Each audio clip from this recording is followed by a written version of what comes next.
The courtroom was crowded that morning, packed with defendants, lawyers, and spectators waiting for routine cases to be called. When the clerk announced the next name, an elderly man slowly approached the stand. He walked with a slight limp, wearing a simple jacket and holding an old, yellowed identification card between trembling fingers. As he handed the ID to the bailiff, a few people in the gallery snickered. Someone whispered that the card looked fake, too old, too worn to be real. Even one junior attorney smirked, muttering that it probably belonged in a museum. The veteran stood quietly, eyes forward, used to being overlooked. The clerk passed the ID to the judge, who adjusted his glasses and examined it closely. The room expected another quick dismissal. Instead, the judge's expression changed. His posture straightened as his eyes fixed on the details printed on the card, the faded insignia, the unit designation, the service number from the Vietnam era. The courtroom grew still as the judge slowly stood from his bench. Then, to the shock of everyone present, he stepped forward and delivered a crisp, unmistakable military salute. Gasps rippled through the gallery. The laughter died instantly.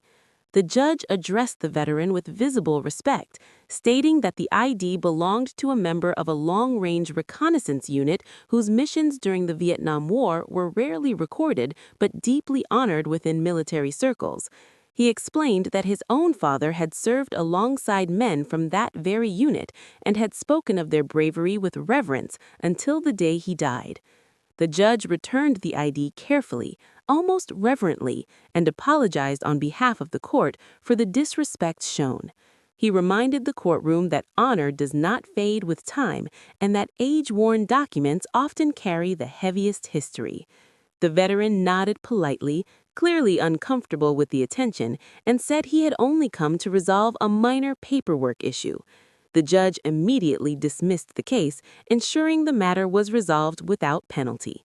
One by one, the people who had laughed earlier lowered their eyes in embarrassment.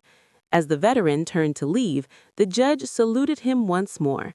This time, several veterans in the gallery stood and followed suit. The old man paused at the door, his eyes shining, and returned the salute. The courtroom remained silent long after he left, each person carrying a powerful reminder that respect is not earned by appearance, but by sacrifice. If you enjoyed this story and want more intense thrillers and suspenseful adventures, don't